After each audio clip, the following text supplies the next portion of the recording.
Greetings, friends! So recently, I got this new grill. No, definitely not one of those grills, but a wood and charcoal Alvaron barbecue grill.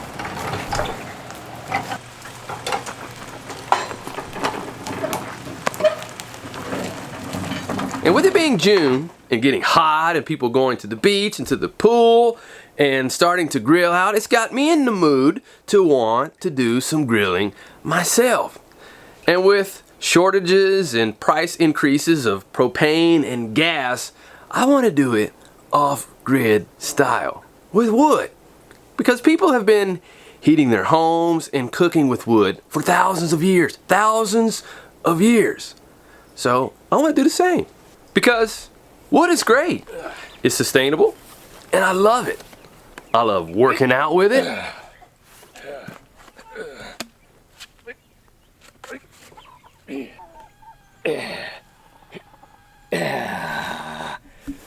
I love splitting it.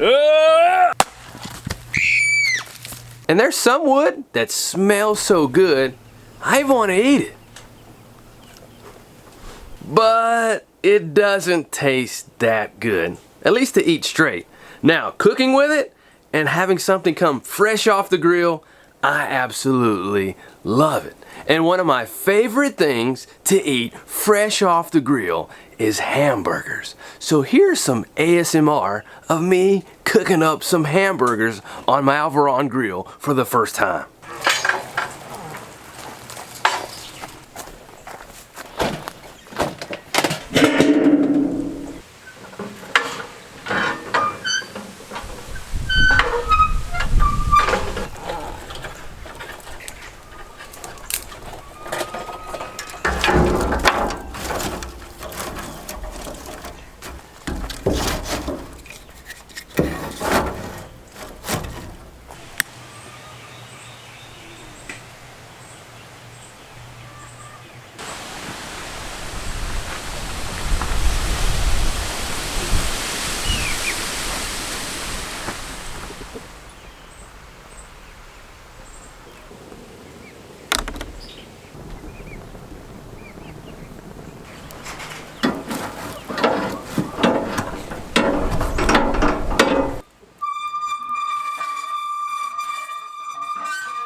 Flame burning.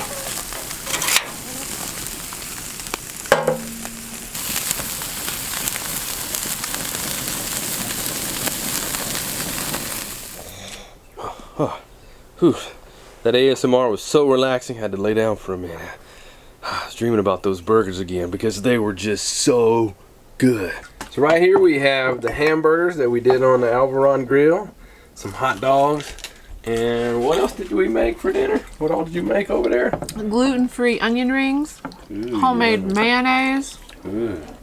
I didn't make the baked beans this time, but. One of the challenges that I was dealing with as I was cooking on my grill was gathering firewood.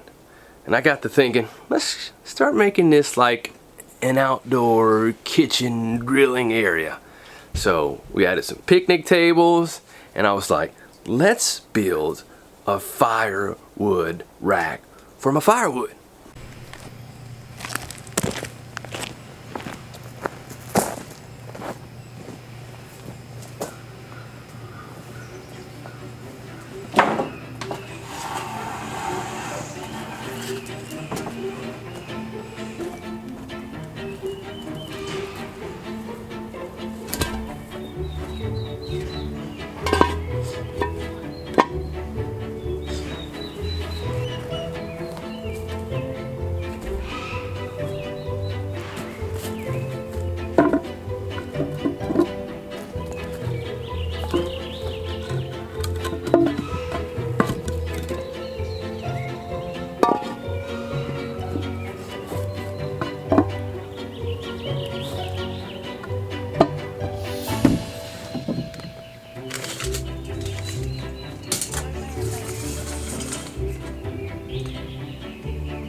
So I'm about to finish up my second easy wood stack.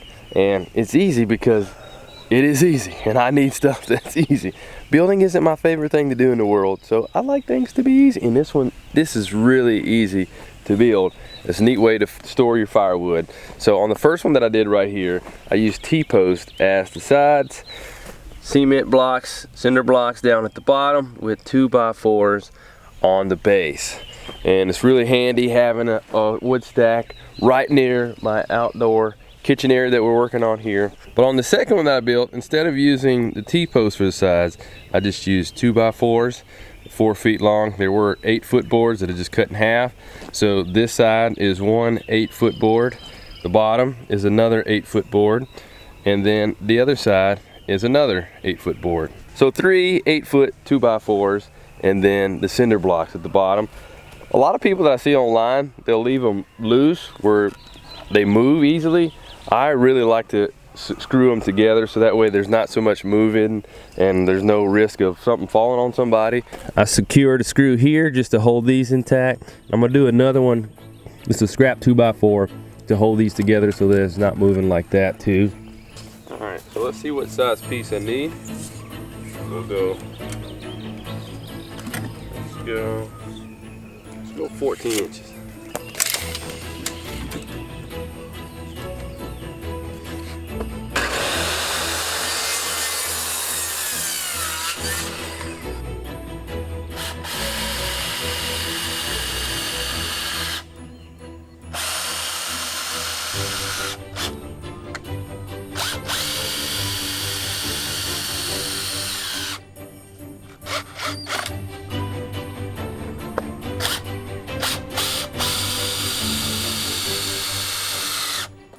See here, so much sturdier than it was before it was moving on me.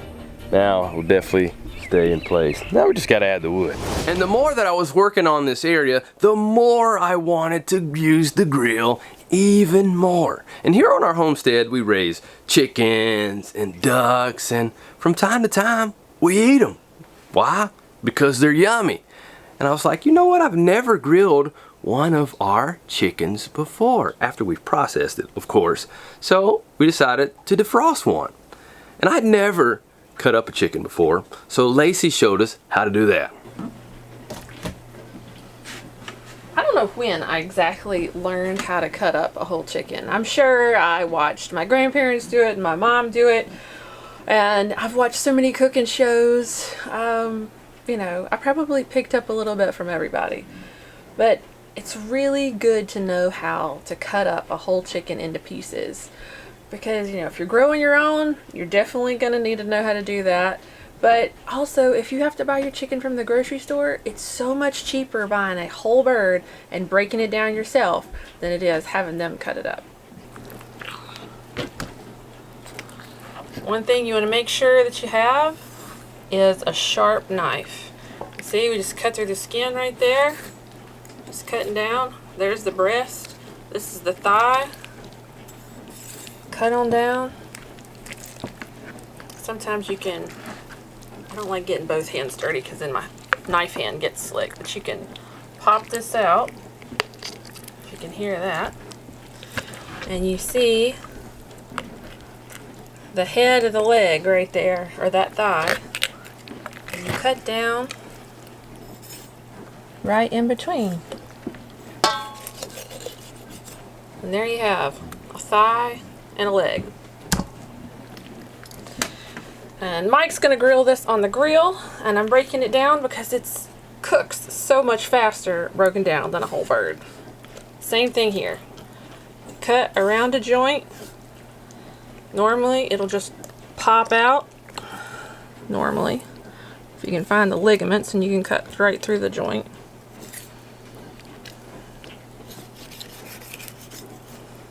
There you go. There's a wing. There's that one. Look for the silvery white stuff. That's the ligament. There it is. See? And you want a sharp knife, and it just cuts right down through there. There it goes. Another thigh and leg. There's probably different ways you can do the breast. You can even, if you ever heard of spatchcocking a chicken, that's whenever you just cut the spine out and then you open it up, and you can cook it whole, but it'll cook much faster because it's all laid out. But for me, I'm just gonna go right down through here and start pulling back. And y'all probably have a better way than I do. Cut through bone. That's where that sharp knife comes in handy too.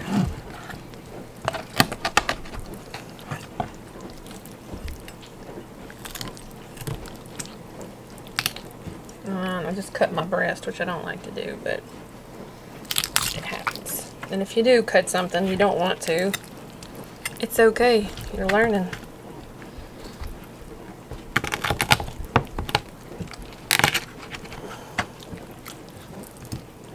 See, I just whacked it open right there. I didn't want that. So I can improve my butchering skills too.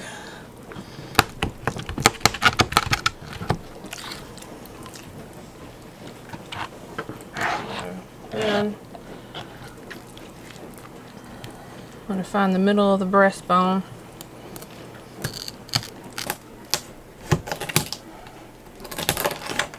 Okay.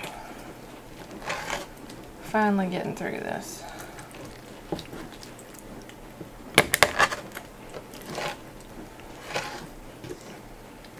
And there you have it. It's your chicken breast. And you can even cook your backbone too. There's good meat around there. And we'll throw it on the grill. And after she got done cutting up the chicken, I was like, let's light up the grill. And I got maybe a little extra zealous this time. And it did startle me a little bit. Woo! But it wasn't as startling as it was earlier when I made eggs for breakfast on the grill. I really got it going really good. Like, explosive good.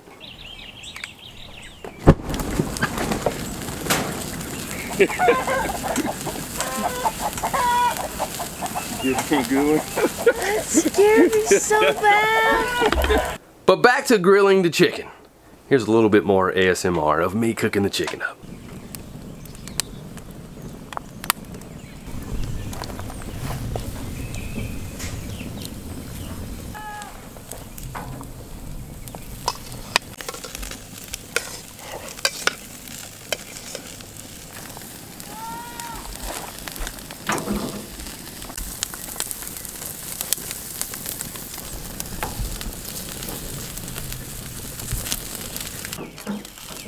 My first time cooking chicken like this on the grill. Trying to expand my skills. So we'll see how long this takes. Try not to burn it at the same time. I'm trying not to put the pieces directly on the flames. Right on the outside. Hopefully they cook somewhat close to even.